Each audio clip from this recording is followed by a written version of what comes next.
a year and a half now, almost 2 years. Yeah. And it's not easy. I mean, I do my own show, and I have people come on my show, but I go on to other shows as well. I do like 10 or 15 of these interviews a month. So since Oh, I've been wow. doing it, I've done Yeah. like over 150 interviews, and That's awesome. It's a you lot of just keep work. on chugging away, man. Yeah. So, All yeah. right, well, according to this, it looks like we're live. I'm just going to start recording on Zoom as well. Recording in progress. According to this, that's a good one. And then we should be go. We should Yeah. be go. We should be good to Aces. go. There we go. Aces. So, hey, welcome to the show, Dan. You go by Dan or Daniel? You can call me that, Dan, Daniel. Don't Danny, not so much. Makes me feel like I'm 7. Don't worry, I hate using the word Danny. So, You got anybody in your class named Danny, Pat? Huh? Not in my class. No, I got an Uncle Danny, but that's about it.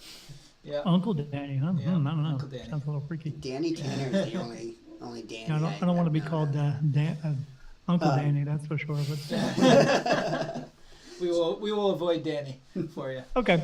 So, welcome to our show. This is the other podcast. Typically, me and Pat just get together every week and have a conversation. And so we'll have That's a guests great on. name. The Yeah. other podcast. The other podcast. Yeah. Yeah. Yeah, man. You know, Yeah. Why not, right? There are good podcasts, and then there's the other podcast. the other podcast. Yeah, Yeah, exactly. yeah. Yeah. Happens. That's kind of where that Yeah, comes there was a from. good wife, and then there was the other one. Right. Exactly. Right? So. So, tell us a little about yourself, Dan. What do you want to know? You want to know just the spiritual stuff? I mean, it's all together. I mean, I've been seeing spirits since I was 3 years old. My whole family was seeing them. We grew up in a town in New Jersey, right near the Delaware River. So there was a battlefield there where the Hessians fought, and we were all seeing these types of things: ashtrays flying around, televisions and radios turning on. My sister and my mom were getting ready for my sister for school, and I walked in the bathroom, and they looked in this full-length mirror. There was another woman standing in the bathroom. She had on a colonial outfit, all kinds of stuff like that. I remember once my brothers and I were watching TV downstairs, and my sister's record player turned on. But this is back in the 70s, so you had to pick that record up and you hit that switch. Well, and it didn't just do that; it was switching records. So whatever was in there was something in there. But these types of things just kind of continued on. By the time I was 17, my parents and my one brother moved down to Delaware. And Delaware, what's in Delaware? Nothing, but except for a crowd right now, because that's why we moved out of there. But I was the only one who was continuing to see stuff. There was a time when I was playing in a rock band, back in the 80s. I had big hair and I was a zebra striped spandex, so thought I looked cool. Not so much, but whatever. And I came home from a gig and I laid down, and something laid down next to me. It happened like 3 or 4 times. And then I rolled over to see what was that 5th time. And whatever was there picked up the blanket that was on top of me, and it brought it up to the ceiling and shook it above me, and then it dropped it on top of me. And then after that, guys, for 2 years, I slept on the couch because I was scared, man. I mean, it was crazy. But these things, they just happened. Those types of events would happen to me throughout my entire life. And like, anything else, when you're a kid, your mom and dad feed you green beans, and then 30 years later, you love green beans. Why? Because you got used to it. Yeah. I got used to it. It just became my life. I would drive down the street in a car, and I'd get a chill up my spine and be like, what the heck? I'd look around. I'm driving past a graveyard, that type of thing. So I was very sensitive to this, or that's what I thought I was. Just, that's what we were told. You're sensitive to this. But, my skin's sensitive to sunlight, too. It sucks, So I dealt with it. I just dealt with it like what it was. I was never really, later in life, very much scared. I would just see something on the corner of my eye, or I would see something look like if you ever see a heat signature come off the road, I would see that go past me in a room, and squiggliness. It looked like the air's moving. And I would see this thing often. I mean, a couple of times a week. So I got used to it. I just never really bothered me per se. Um, got married one time. Didn't work out. Got married a second time, and would tell my wife these stories throughout my, our being together. And she would tell me some things that she had seen too, because people see things a lot. We just don't recognize what it is all the time. And then, then my wife went away for 2 weeks on vacation to see her daughter in San Francisco. And for those 2 weeks, I saw everything you could think of that was in like a scary movie going on in my house. I see, seen 7-foot skeletons walking around the house. I see green and red mist pouring out of the walls, but like out of a witch's cauldron, and see skulls floating out with these red eyes and fangs, and just crazy things, and more than I'd ever seen in like one particular period. I was seeing this cloud that was coming out of the corner of the room when I would go to bed every night. Each night it would come out in a different color, like red or green or blue or yellow. And then the next night it'd be red with black stripes, green with black stripes, blue with black stripes. It was just unusual things that were happening. So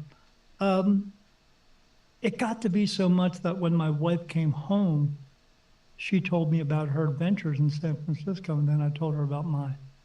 And her being a nurse, registered nurse, she thought maybe there was something wrong with my medication because I'm diabetic, and maybe it was causing some diabetic psychosis or something. But about 3 days after that, she started seeing some of the same things. And we sought out help.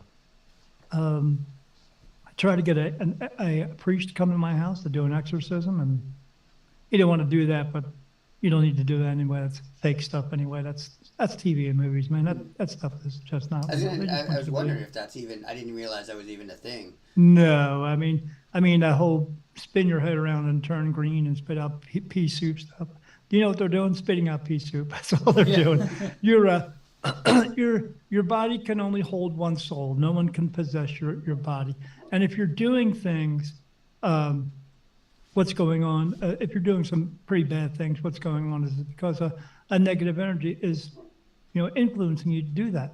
But it's up to you to use your own free will to decide whether or not you're going to do it. I mean, someone could be whispering something in your ear to go wake up and go kill somebody. And if you do, that's your choice, but you could also choose to not do it. So, but yeah, they were doing all this stuff. So we had a paranormal group come to the house, and they got the best part about having the paranormal group come to my house was that they witnessed everything that I was going through. And that was the best part, because I knew at that point that I wasn't crazy. My wife and I were not crazy.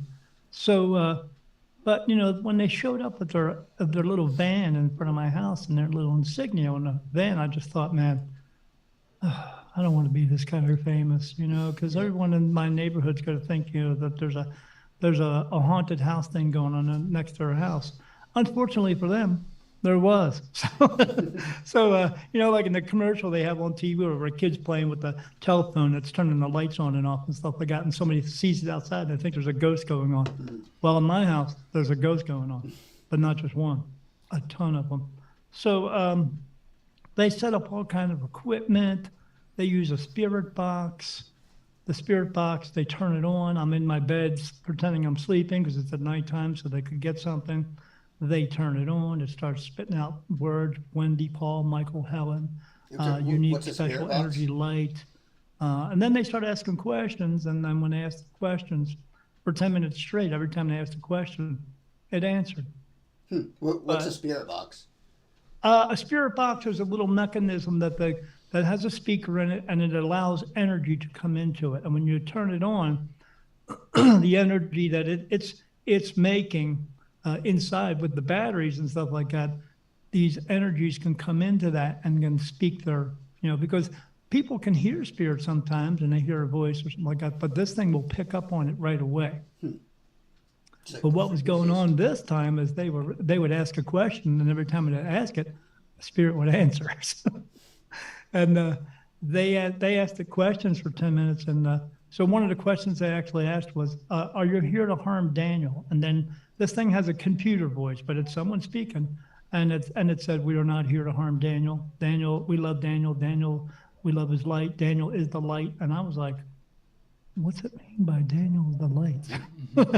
But I'm just kind of sitting there, and it was just, they went on for 10 minutes, and then they took pictures of me walking around my house, and me, like a picture of me by myself or me with one of the team members. But if they took a picture of somebody else, there was nothing there. Every time they took a picture of me, I had like 10 or 15 light orbs completely surrounding me. I had spirit around me all the time. So they had these little boxes, and they had little lights on and wires. And I said, "What do you do there?" And they said, "Well, if you, they make static electricity." I said, "What do you mean?" He says, "Oh, he rubs his hand on my couch and waves it over the boxes, and they all go blue and light up." And I was like, "Okay," and whatever. And he puts them all around the house. Every time I walk past them, blue, they all light up. And they're looking at me, and I'm looking at them like, I mean, come on, you're the experts. You tell me. Every time they walk past them, nothing. So what's going on there? But they when they left that room with that spirit box, that's when the issue really happened. Because I went out, and my wife was standing there, and I said, "What are they talking about?" She's like, "I don't know, something big." I said, "All right." And they turned around, and I said, "So you got all that information, right? You heard all that?" And they said, "Well, yeah, but there's a problem, Mr. Jackson." I said, "What do you mean problem?" He said, "Well, we can get that box to spit out a word or two." I said, "Yeah." He said, "Oh, it never says sentences." I was like, "But it did." And he's like, "Well, that's the problem." And I was like, "Why is it a problem?" He says, "Because it never says sentences. We got to figure this all out. I mean, we don't know what's going on here." And I was like, "Okay." And I mean, they were on their way leaving, telling me we'll be back for a big reveal. We'll let you know what happened. And then I said, "Okay," and they were going to be back in a couple of weeks. They never came back. I finally got a hold of them, and they said they were not coming back. I said, "What do you mean?" And he said, "Well, we don't get that kind of information from one home, Mr. Jackson. It usually takes like 10 or 15 homes, not just one." He said, "My team won't come back in your house. They're too scared." I said, "You're scared. I'm the one living there, buddy. I mean, come on." I said, "You're the professionals. You're supposed to be helping me, but you're not helping me if you're not going to come back." He said, "Really don't know what to tell you what to do." And that, to me, I have an issue with, and I have an issue with even now today, with these ghost hunters that go out and do all this ghost hunting. They want to collect a bunch of information. You're drinking together. What's up with that? Okay. Yeah. That was They weird. It's not a want prearranged signal or anything. Just, Yeah, brothers. Yeah. Okay. Yeah, and they want to collect all this information, but they don't want to ever try to help the people who are living in the home. It's all about trying to get likes on their page and stuff like that. That's where I have an issue with those guys. Plus, half the things they do, they're getting wrong anyway. They don't even realize what. I always tell them all the time. The thing that you're searching for, you're eventually going to become one day. And they look at me like, "Oh, never thought of it like that." Yeah, everyone's going to become a ghost. It just depends on where you are. But yeah, beyond that, I'd gotten a hold of some mediums, and all 5 of them told me the same story about me. None of them knew each other. One of them was very descriptive with me, and it put me on a path of, I got to make a big decision here. I got to find out what is going on here. And she told me, I have to find out if I'm going to move forward with this or not. And that's what I decided to do. I moved forward. I basically had to sit down, talk, and have a talk with God, higher power, whichever you want to talk. And I told him I would accept this. Whatever you want me to do, I'll do it. If I can help all these spirits to keep coming to me and stuff like that, because they're coming to me. I see a lot of them, but they're coming to me. The one medium told me they come to me because they think I'm the light into heaven. Because when spirit sees you, they see your body frame, and they see your light inside of your body. But with that, they don't see that with me. I just look like a light bulb, like just a blob of light. And they think I'm the light into heaven. So they come to me, and that's why I see so many. But for me, it's like being in a room with 1,000 people, except nobody leaves and more just keep coming in. And that's how many see. It's like walking through the mall, and you try to pick out one face out of 1,000 people who walk past you. That's what I see every day, and I still see it to this day. So, but now I know what to do and why I'm actually here. And one of those things I'm here for is I cross them over into the light. So, the light that I'm crossing over into is me. So when that woman told me, she said that they think I am the light into heaven, I found out by talking to my spirit guides that I actually am. So, and you're never going to hear another medium claim that, say that, or you're never going to hear it because they can't, because it's only in one. It just happens to be in me. And it is what it is. I don't have control over it. It just happens. They just kind of walk. Sometimes they just walk through and I have flashes of light go off around me all the time. And people look at me like, what the heck was that? And I go, nothing. But I know what it is, but it's So just spirit crossing over all the time. So you're saying that you're a portal in a sense to cross. Yes, over. I am. Okay. I am the portal. The portal. Okay. The portal. With me, any spirit that comes into this world is being born, goes through my energy. Anyone that goes back and is going home to stay home, crossing over into the light and going home to heaven, is actually going through me. Or anyone who's coming through here to visit someone, because spirit does that all the time, actually goes through me. I don't have any control over it. When you leave here, you will go home. You'll wake up out of your body. Say, Pat, you'll wake up out of your body. You'll look down and go, I guess I don't need that anymore. You'll take a step to the left. You'll look to the right. A light's going to turn on for you, and that's going to be your light that shines to show you where to go through that light into heaven. Or if you don't, you remain here as an earthbound spirit. For me, it doesn't happen that way. When the body has come to an end, when it expires, then there's another one that's going to be born automatically, and then it goes into that one, and then boom, then I wake up in that one, and then when my body dies, boom, it'll go on another one, but except for this time. This is the last time. This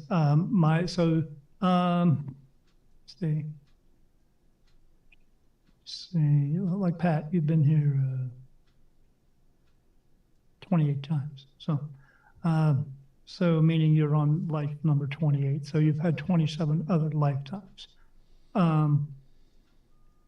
Meaning you've had 27 other moms and dads, brothers and sisters, dogs and cats. You've had 27 astrological signs that mean absolutely horse crap, because it's not, it's nothing. Don't look into a newspaper and go, oh, I'm going to define my life by this little newspaper article. No, you define your life by the choices you make. That's all. All that other stuff. You know what horoscopes are? There was a bunch of people who stood around and looked up at the stars one night and said, hey, man, if we connect the dots, it makes a fish. No, it doesn't, you dipshit. So it's all horse crap. So because your soul was not born under a star system, because your soul is non-physical, where your body is. But the only reason you have a body is so that your soul can live this human experience, to learn these things and fulfill a purpose. And that's the only, your body is a vessel. It's just what makes up you, Pat, is what each time that you come back here over and over and over again, both of you guys, but your soul is collecting information from each time it comes back. And you're coming back because you didn't fulfill your purpose or not. It's not punishment or anything like that. But you're coming back, and each time you come back, it's what makes up your personality, what makes up both of you, makes up your sense of humor, everything. You just collect it. And again, you're only coming here back again because they send us here to fulfill a purpose, and we just don't do it enough. They want us to do it in a certain amount of time, but they also know that life gets in the way, and they also know that these bodies can't live for that long, okay? No one lives to be 150 years old. Besides, at that point, it's going to hurt to pee, and who wants to be here for that? But you keep coming back, and then you're punching your dance card, basically, and then each time you go back home, you'll report back home. They'll do a little bit of a life review, and they'll let you know if you have to go back or not. But if you don't, then they'll ask you if you want to come back. When it gets to a point, if they're asking you if you want to come back, you just tell them no. So sometimes you don't want to be there. You don't want to be there next time, man. Next time is good. So sometimes you are told you're going to come back because you haven't achieved your purpose. Other times you're given the choice. And then what happens if you choose not to come back? Then you stay home. Just think of it this way. You're here right now because you didn't fulfill your purpose enough, okay? And your purpose is very simple. You're here to help each other just for the sake of helping, not because you can, not because or just because you should, okay? It's not about it's going to be some grandiose story or something like that, or becoming a doctor or becoming a lawyer. That's an occupational choice, okay? You're going to fulfill your purpose by doing one thing, by being human, because we all are. I don't care what, race, color, creed, all that stuff. The only difference between me and you guys is, nothing, because we're all human, okay? Everyone is, okay? We look different, but, plants look different. So what's the difference? Nothing. So you're just coming back each time, hopefully get it done. And because a lot of them do stay. Think of it this way, Pat. Just I don't know why I keep pointing you out, Pat. But think of it this way. You're here on Earth right now because you didn't fulfill your purpose enough. Okay. Look around in the world. You see other 7.5 billion of people. They all went to heaven. They had to come back too. So what does that mean? We're all equal. Yeah. Every one of us. We just can't figure that out. So it sounds like at some point you kind of went through a transition where it was about having these experiences and seeing these things, and then you sort of embraced it, and now you seem much more knowledgeable about what's going on. It's sort of like there's this big shift in being an observer versus really fully understanding what's happening. So I guess I have a two-part question. Like, when did that shift happen? And then I know you talked about, sort of the context of it, but I'm talking like how many years ago did that happen? And also, 6. What was that like? How did you go about learning so much about your role and about what's going on and that sort of thing? I learned, so the shift happened right at 50. When I saw all that stuff, that concentrated amount, that was right before I was turning 50. It was about 6 months beforehand. And then it was at 50 when I had to have this conversation, and I did. And then the very next day, everything changed for me, and I stopped seeing all the scary stuff. It finally faded away, and then I started seeing more and more. But because of me saying yes, that's what happened. That's when the shift happened. Mm-hmm. If I had said no, I could have said, no, I don't want this. I want this to go away. It would have faded away. But I knew there was something bigger here. I knew it was bigger than me, and I decided to move forward with it. How much bigger was it that I didn't realize how much what was really involved. But do we ever? I mean, you take a job and you think, oh, everything's going to be cool. And then they put a shitload of work on you, This is the same thing happening. Where do I get my information from? How do I know all this stuff? My spirit guides tell me. They are what we would refer to as archangels. They're not men with wings. They don't have a shield and a sword. They're not fighting a battle in heaven, all that mess. They are beings of a higher consciousness that no longer need a body anymore, and they tell me things. So much so that my own thoughts are no longer even mine. In the very beginning, when I said yes to this, something changed in me, and I was starting to get some information. And so my own thoughts were still me, minus by like maybe 5%. I was like 95% me, now I'm only about 15% me, and the other 85% is spirit. And these thoughts come into my mind all the time, and not only do they come into my mind, but they touch my face for yes and no answers, and they alert me of things, and like I get a specific touch on my face for when danger is around me. I get touches like yes and no's. I only get one no. So when I get a no, it feels like a tears running down my face. But when I get a yes, I feel this going across my face. It used to be 2 spots. And when I wrote my book, it was like 15 within a year. Now I'm up to 38. And these are all angels, archangels. I know all their names and who's touching me. I don't know all the names of all the archangels because there's thousands of them. But I know whenever I'm getting a touch, I know who it is. But if I get a new touch, I go, hey, was that somebody new? And they say yes. And I say, am I supposed to know the name? And all of a sudden, boop, name just comes in. This sounds silly to me coming out of my mouth, but I'm going to ask it anyway. It's like when you talk about the archangels, just because of the way that they're interacting with you, it seems that they have a purpose. But I don't want to say it like, what's the purpose of archangels in the sense of what's the purpose of Pat, what's the purpose of me? But like they're here to help us. That's all. Yeah. Okay, so they're here to help us, but in what role? Why? I suppose. Well, they don't help.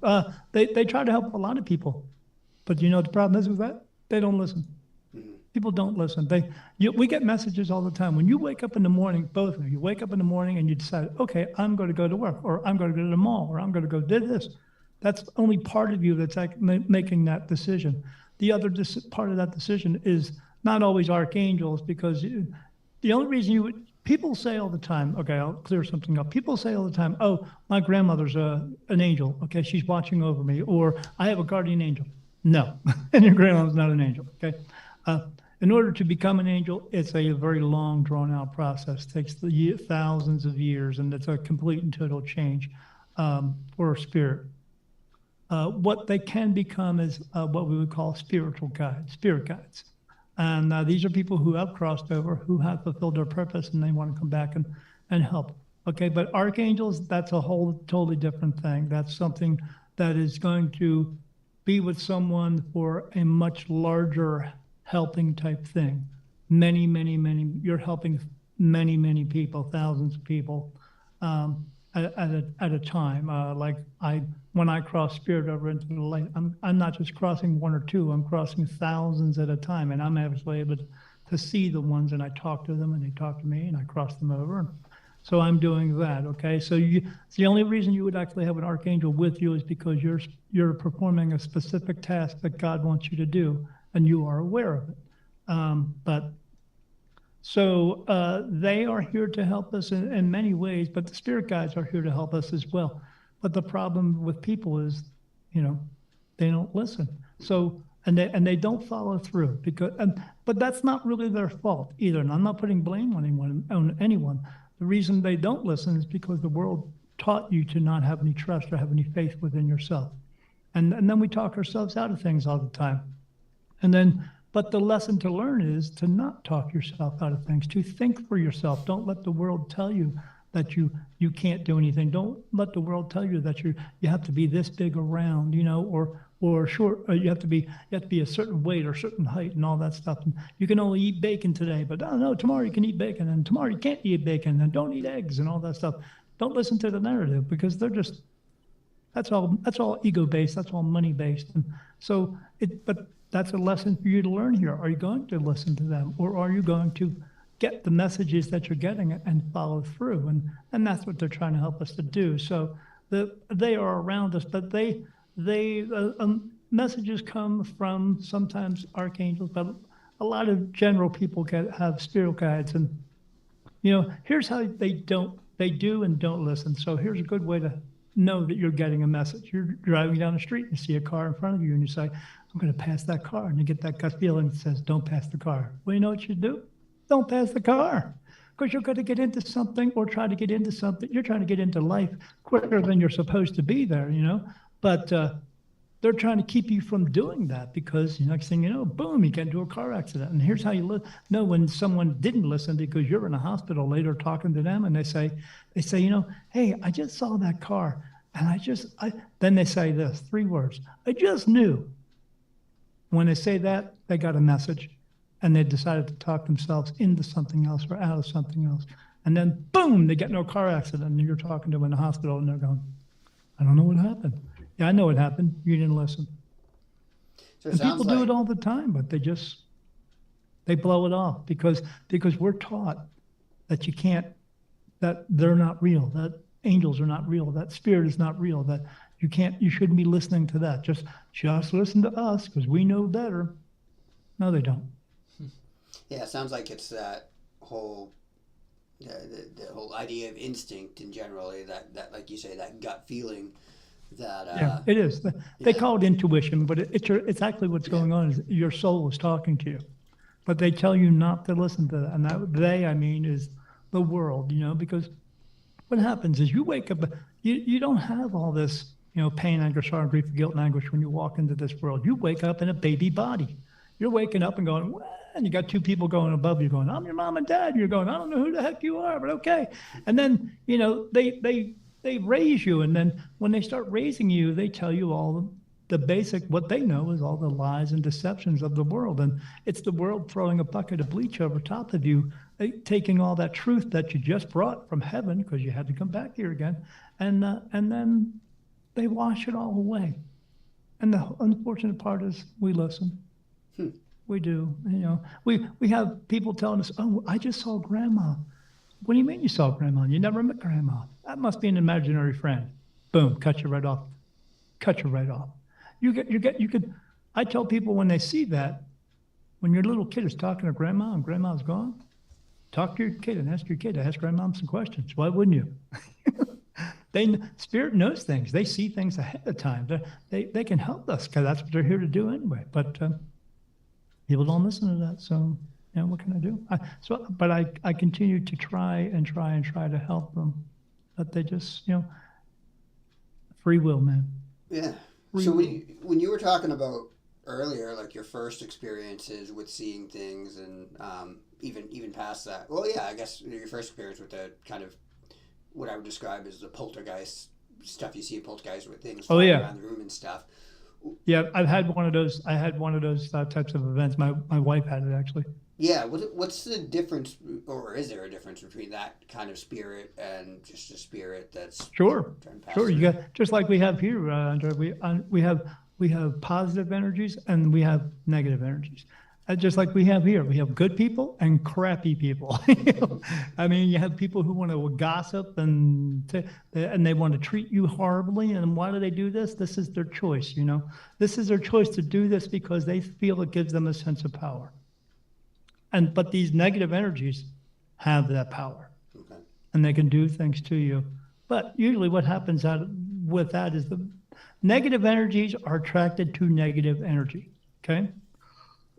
So if one comes in, they are pure energy. They can manipulate themselves to look like anything. Okay.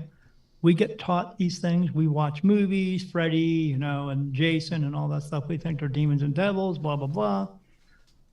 Something moves something in our house because they are pure energy. They can manipulate and move other energies because everything right in front of you, that box behind you with that picture on the back, everything that has energy in it. Everything does. Your T-shirt has energy in it. Everything does, and they can move these things too. So if they move it, you're going to think, "Oh, this is something to kill me. It's a demon or devil.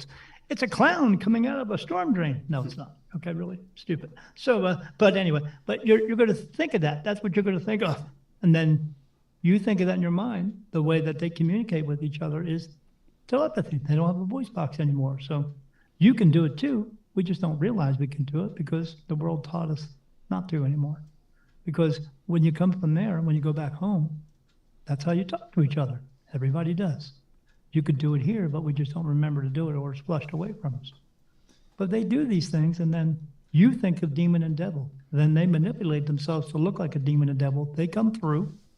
They scare the crap out of you. And what does that do? That produces negative energy. That's what they feed off of. Just that manifestation. They are like energy vampires.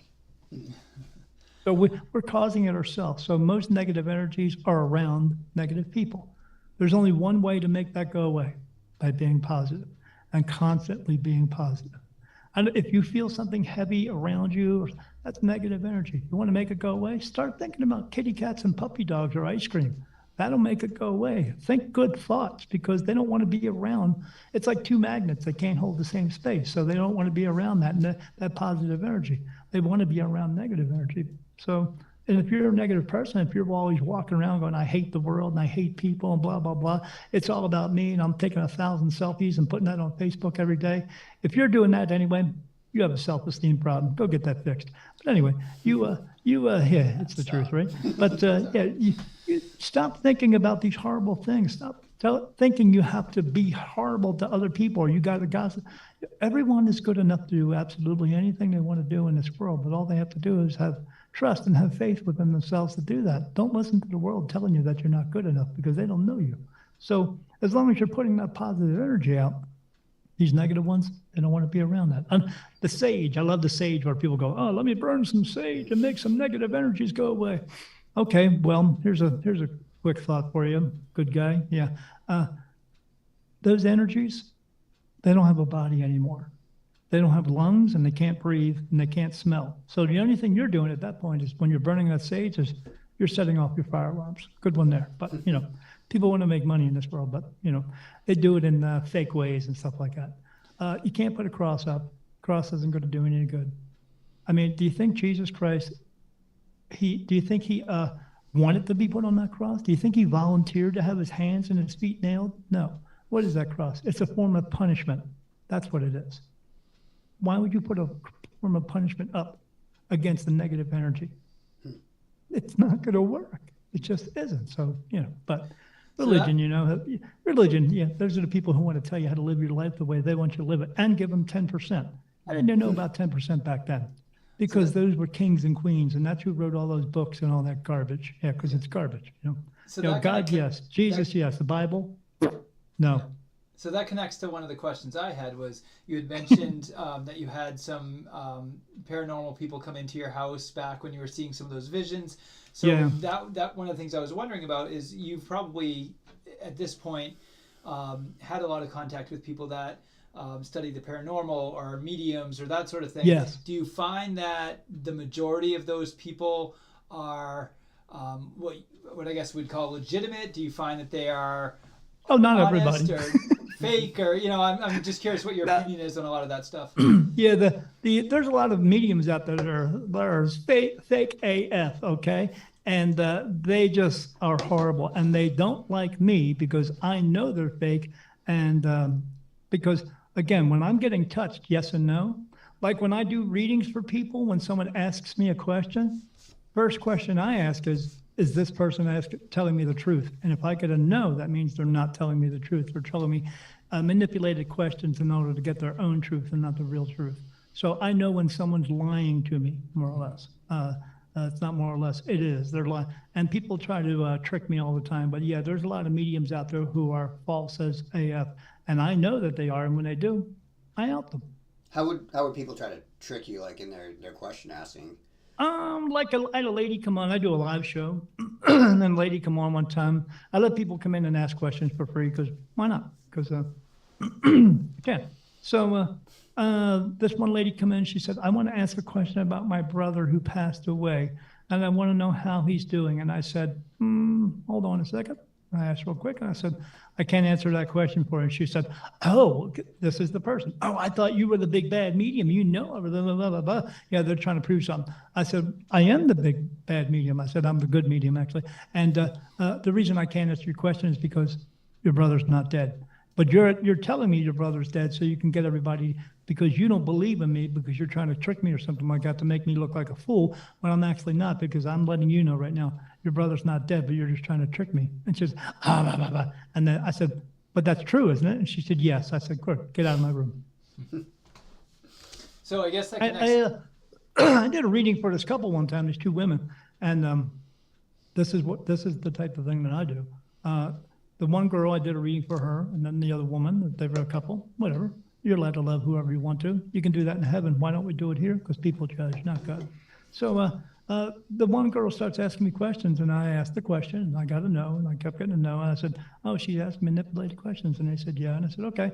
And I said, "Okay, we got to stop the reading." She said, "Why?" I said, "Because you're not asking me truthful questions." I said, "You're asking me manipulated questions so you can get your own truth, because you want to have control and power over your partner over here." And I looked at the partner and said, "She doesn't care about you. She doesn't love you. She just wants to have power and control over you so she can make her own self happy. She has no love for you. She just wants to control you." I said, "I'm like Bill Engvall. Are you paying attention to me? Here's your sign." And then I turned back around to the girl and I said, "Now ask me truthful questions, and then I'll give you the truth." And she was like, "How did you know that?" I said, "Because you're talking to the freaking medium." I said, "You can't lie to spirit, so don't try to lie to me either." Then she asked me truthful questions. Then I gave her the answers, and here's what she did, Andre. She went, and I was going, "Are you humming?" I looked at her girlfriend. I said, "Is she humming?" She said, "Yeah, she does it to me all the time." I said, "Yeah, because she doesn't care about you, and she doesn't care about me because she doesn't want the truth, because she doesn't like the truth. She's just one of those people." I stood up and said, "Here's your money. Have a great day." Walked away. I don't put up with crap. So one of the things that I think I would have had a hard time with, or I would have a hard time with if I was in your position, is I'm sure you encounter a lot of people who are pretty skeptical about these things and what's happening with you. And so I guess one of my questions is, was there a time earlier in your life where that was a problem for you? Were you ever nervous or uncomfortable talking to people about what you were experiencing? And then how has that sort of changed over time? Like, how do you deal with skeptics now? Well, there was a time when my spiritual guides, these archangels, During meditation one time, they asked me to go into the deeper, darker realms of the earthbound spirit, where all these spirits who haven't crossed over, and I crossed them over, but the deeper, darker realms, they don't like me. So I went in, and I could see them walking around. So a lot of them look like what we would consider monsters, but it's just that's what they look like where they come from. Because if people think this is the only world with people in it, no. So, but I see everything. There might be somebody walking around with horns and a tail. They're not torturing anybody. It's just that's what he looks like where he comes from. Because there's no such place as hell. That's all bull crap. That's just, people who want to control you telling you that crap. But I went in there and was talking to them, and they were as soon as I got in there, I see them walking around. I'm in my, in meditative state in this dark room. They knew my name. Hello, Daniel. I was like, and then they were angry at me. We don't want you here. And I said, well, I don't work for you. I work for God. I don't want to hear about him and all this. So they got very angry and stuff like that. And I had conversations with them, some of them in there. And if you can deal with one of those, you can deal with people. And I deal with people very well. I don't get angry when they get angry. Why should I? That's their issue, not mine, So I learned how to deal with people very easily. And there are a lot of skeptics, but I met a skeptic yesterday. Because I was at my chiropractor's office, and she said, what do you do? I said, I'm a medium. She said, oh, yeah. I said, yeah. I said, you don't believe? She said, no, I don't believe. And she said, oh. I said, okay. And then she started talking about priorities in life and stuff like that. And she said, but one of my priorities is ice cream.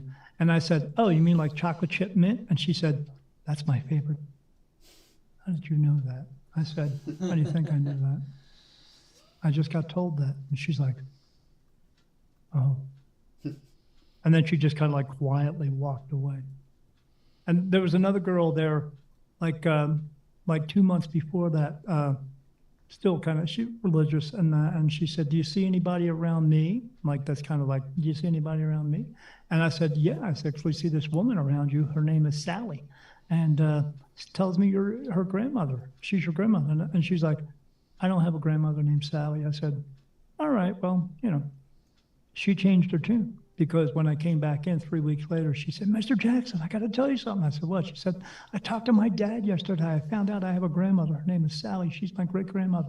And I said, you know what I can't do? And she said, what? I said, make this shit up. So she got, turned around. And that's the type of things that happen.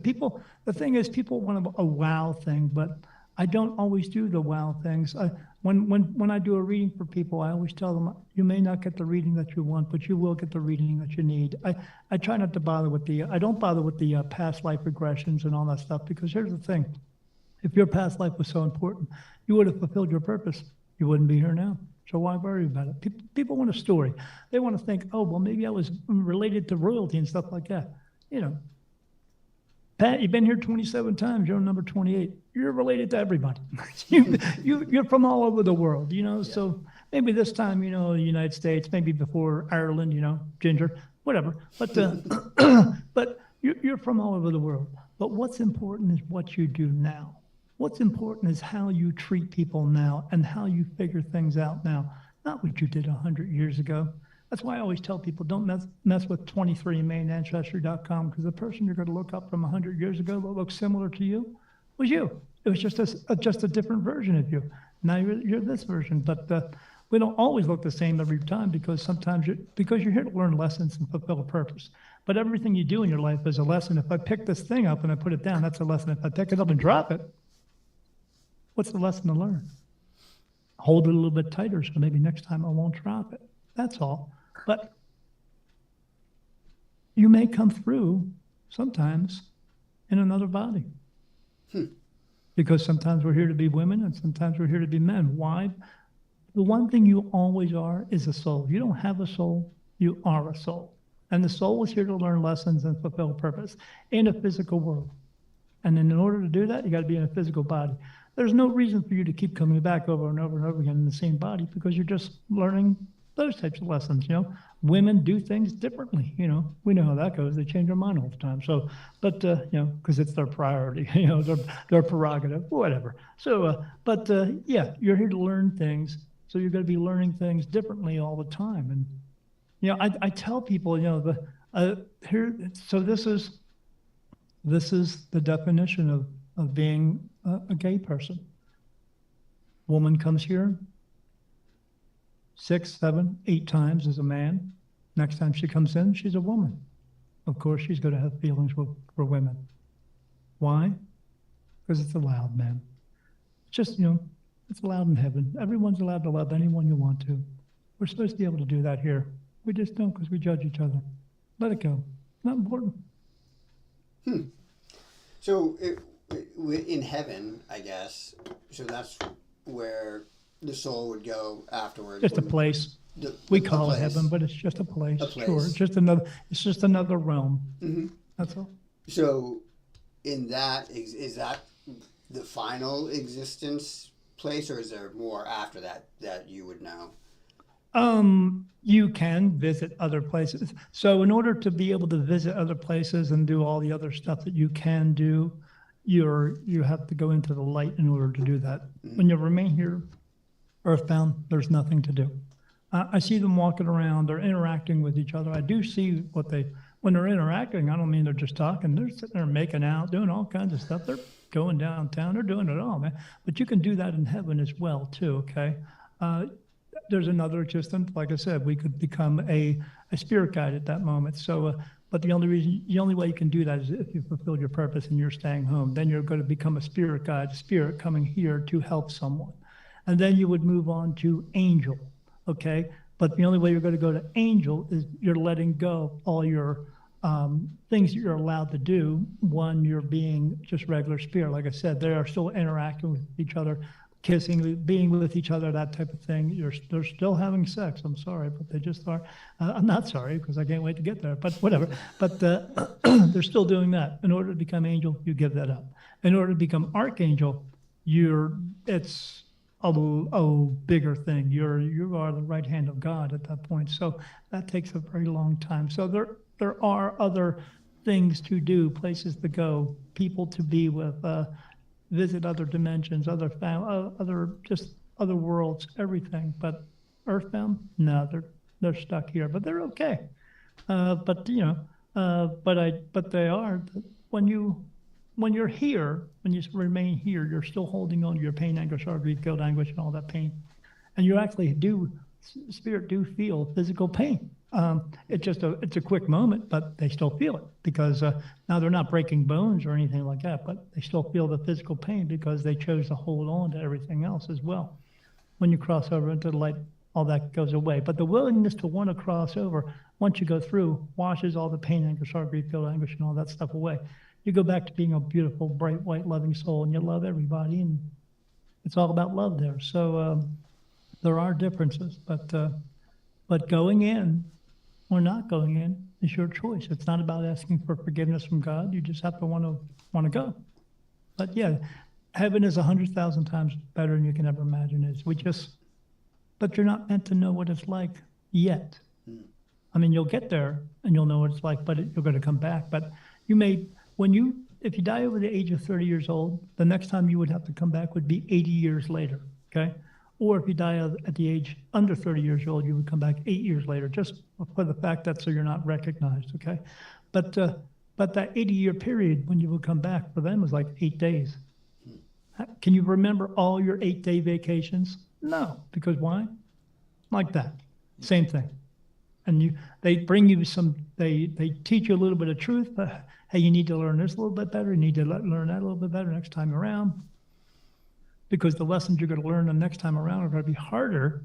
So hopefully you'll get through them quicker and learn them quicker, learn them easier. And then when you get back home, maybe you don't have to come back again. That's interesting. Yeah, and then you go and you hang out. Now, when you're over there, you can choose to come back if you want to again. But for now, I don't recommend that because this place is.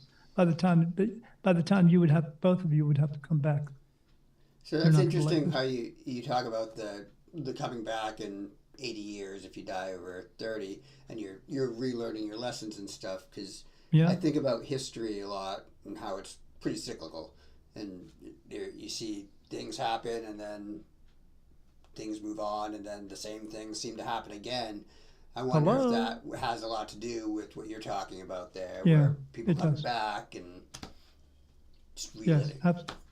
Yes, and the unfortunate thing, we're not good at learning lessons, but the ones who do learn them and finally fulfill that purpose are all home, Most of us have to come back, like I said, you look out in the world, you see the other 7.5 billion people, they all went home. They all had to come back too. They're not getting it right. I did a reading for a lady like a year or so ago, and she had been here 43 times. She's not getting it right. And she asked me at that point, she said, do I have time to, because she hadn't and fulfilled her purpose. I said, do I still have time left? And I said, no, you've run out of time. Now, if I said that to you, what would that mean to you? To do better. That what? To do better, I guess. To like try. No. I said it in a nice way that she was going to die soon. No. Oh, I thought you were talking about if you had said that to me, how would I take it? Oh yeah, no. No, I told her, I said, you've run out of time. You don't have any more time to fulfill your purpose. She said, she died 6 months later. Oh well. It's okay. She's coming back again. It's already in the book, so she'll come back in about 80 years. But poor her, because it's not going to be a nice place when she comes back. It's going to be like a Mad Max movie. What does that mean to you? The Mad Max movie? Yeah. When I say the next time she's got to come back, it's going to be like a Mad Max movie. What's that mean to you? Yeah, I was going to ask you about the whole idea of the apocalypse and revelation. Oh, it's coming. And all that. Yeah. Yeah, this place is coming to an end. This world is coming to an end. We were not on. This is not our first try. This is our second try. We were all on another planet before. We just screwed that place up. Now we're here again. You've heard of it. It's called Mars. Look what we did to that place. Look what we've done to this place in the past 140 years, 150 years since we've been burning coal and oil. Yep. You think it's getting any better? No, but that's not going to be the killer part of it.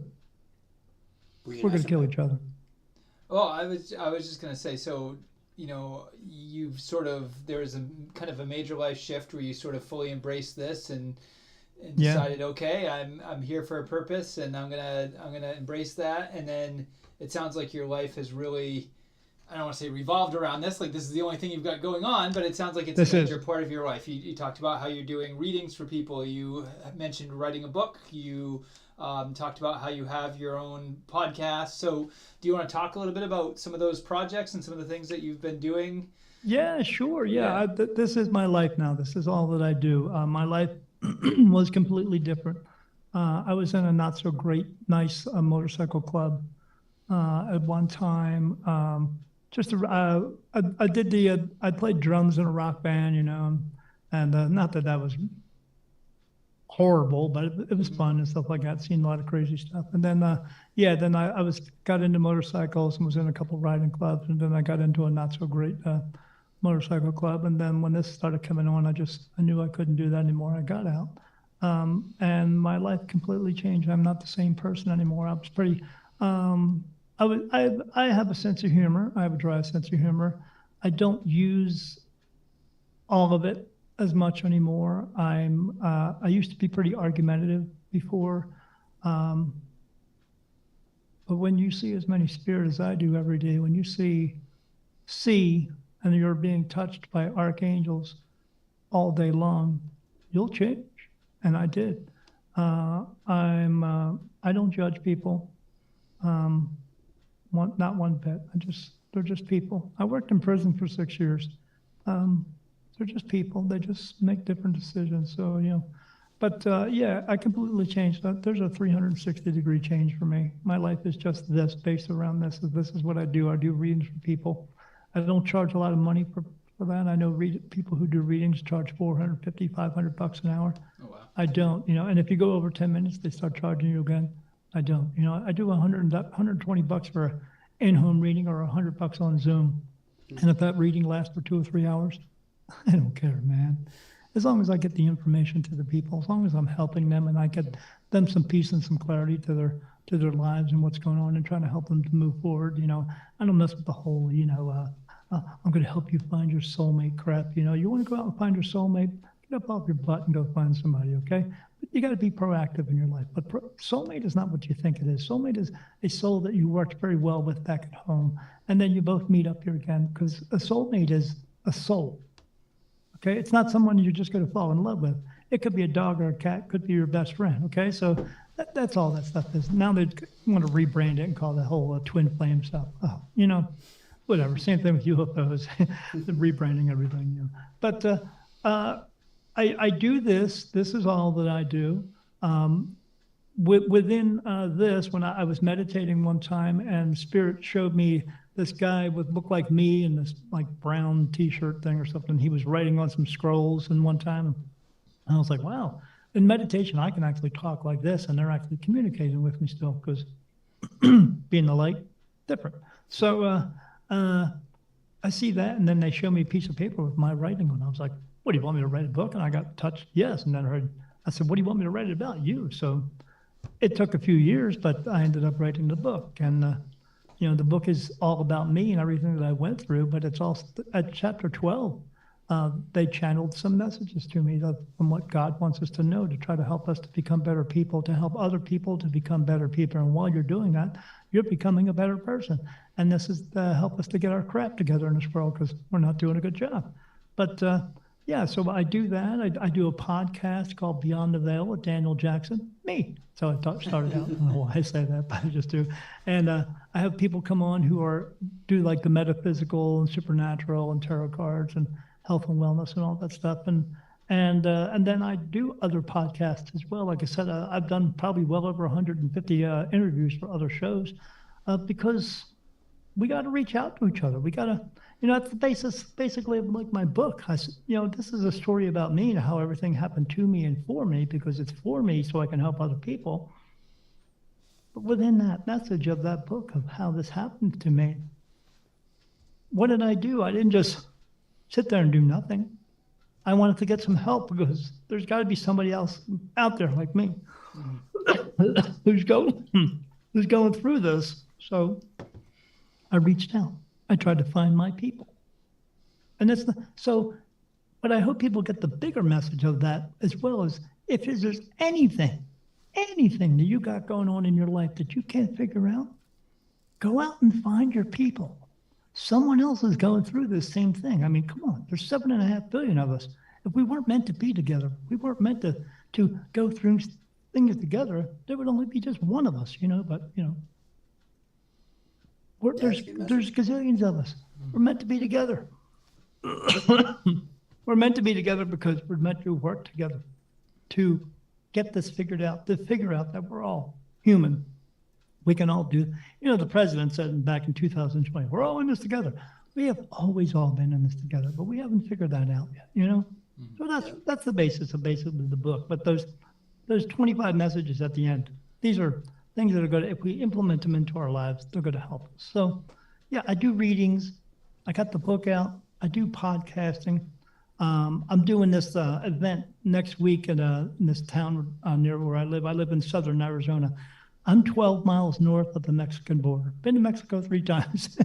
You go in, you get your stuff, you get the heck out. You don't want to spend any time in it. But I'm doing this event down there called Spooktacular at this place called the Copper Queen Hotel. And I'm going to be speaking as well. So, because when you see as many ghosts as I do, you know a thing or two. So they want me to speak. So I'm going to talk to them about that. I will let people ask questions if they want to, and I will answer them. Because, again, I do a live show. Why do I do the live show and let people just come in and ask for questions for free? Because I have this ability. Because we all have abilities that we could all share with everybody in this world. But we don't, because we have to put a price tag on it. There's no price tag for this. God gave this to me, and he didn't just give it to me. It comes through with my soul every single time. But that's what we all have. Sometimes you wake up and you can just be a carpenter. That's the real reason why Jesus was here. He was here to let us know that we could all share everything in the world. There's enough of everything in the world. We could all share it together.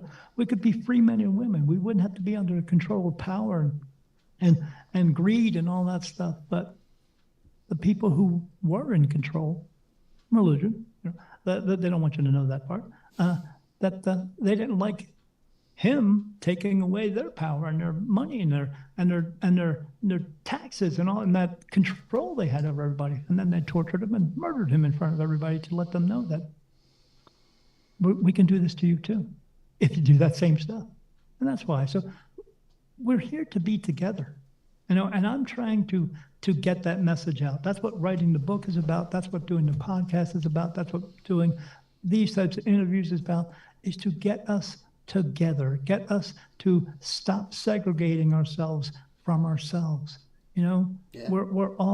We all may look a little bit different, but you know what? We're all the same.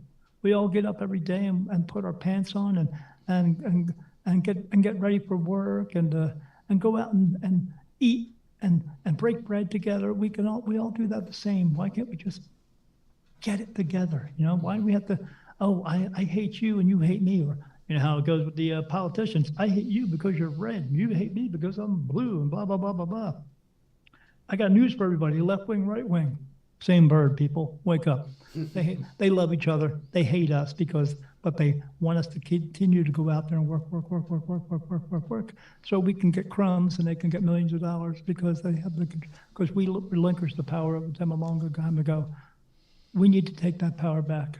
We need to walk in and say you're all fired, and we need to get this straight because if we don't, the truth of it is we all live on the same planet and no one's going anywhere anytime soon. So we better start to get along with each other before we annihilate each other. Mm-hmm. And right now, we're headed in that direction.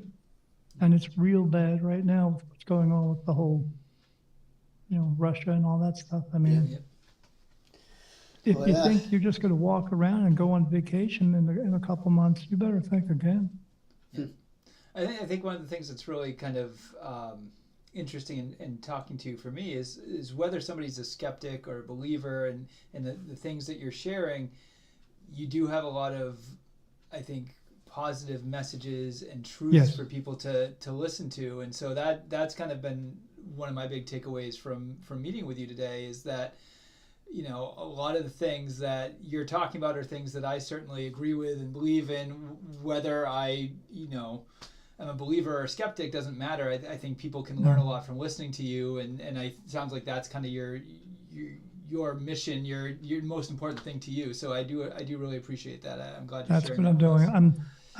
I see spirit, and I do readings for people and I help them and stuff like that. But my mission, what they want me to do, is they want me to be a teacher. Yep. We're all born with this ability, but it goes away for a lot of people. Some of us are meant to keep it, but not everyone is. But not everyone has the same mission as I do either. A lot of these mediums out there are meant to be a circus act.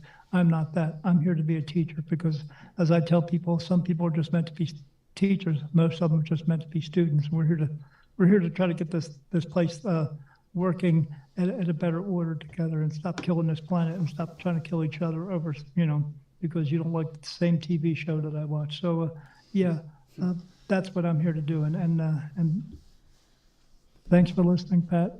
Yeah, absolutely. Well, we appreciate you coming on and sharing all that with us thank today. You. Yeah, thanks for coming on. And anything you want to plug before we go?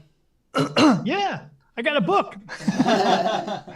I got a book here. It's called Daniel Jackson, The New Beginning, My Awakening as a Spirit Medium. And you can find it on Amazon if you just put that in the search bar, Daniel Jackson, The New Beginning, My Awakening as a Spirit Medium. Like I said, it's my story about how everything happened to me, all the major events and all the stuff in between. And then those 25 messages at the end, chapter 12, called The Basics. And they can find it on Amazon for $8. And why do I sell it for $8? I only get $2 off of that. Amazon, they got to have the rest. And I sell it for that because I'm not trying to sell 1 million books to make $1 million, but I sure would like to help 1 million people. Yeah. And hopefully that'll continue on and on and on. And it'll just, like that old shampoo commercial, and so on and so on and so on. I hope it does get to that. And because like with anything else, if I sold 1 million books and got my $2 million off of that, you think I'm going to keep it? Really? It's in the same thing, in the same long lines of, hey, can you tell me the lottery numbers? Well, first of all, if I knew the lottery numbers, you think I'm telling you? No. And then second of all, what's the point of winning? winning the lottery, you might win the lottery. But what's the point of winning the lottery? It's not the point of winning it. It's a point of what you do with it afterwards. Yeah. And if you just hold it onto yourself and just me, I guess who's coming back again? But if you use some of that money to help other people, that's what we're here to do. And that's what I'm trying to teach people. But Well, yeah. the last page of my book does not say the end. The last page of my book says 2332. The end. 2332. Yeah, the year. Oh, gotcha. The end of this place. 2332. But if there's a double meaning in there too. If you take 23 and you add that together, that makes 5. If you take the 32 and you add that together, that makes 5. You put it together, that makes 10. If you turn it around, what's it say? 0, 1. 1. And what's 0, 1? The new beginning. The new beginning. Yeah. Right. So when life ends here, it'll just start at a new place. That's all. Newer. That's all. But yeah, the new beginning's not about me. It's just the story's about me. You know, you see this guy walking into a bright white light. But that's me. But yeah, the rest of it is everyone else. And I hope they get it. I hope they get their crap together because, man, it hurts me. Yeah. It Well, I hurts hope- me that we're not. Yeah. And they want me to get it so I can tell everybody else, and hopefully they will get it. But that's my mission. hope so, I'm too. speaking a message, but I have a message within a movement, and that movement needs to get going. Yeah. So, yeah. Well, thanks for sharing that here. And maybe we can talk again sometime, Dan. It was great talking to you. Yeah, anytime you guys want me on, we'll have a Spirit Medium Daniel, the part 2. All right. Thank you so much for joining us. Thanks. Thank you, gentlemen. Be good and don't do any stupid stuff, okay? All right. If you do, don't get caught. All right. Thank you. Thank you. Bye-bye. Bye. All right. I'll stop streaming.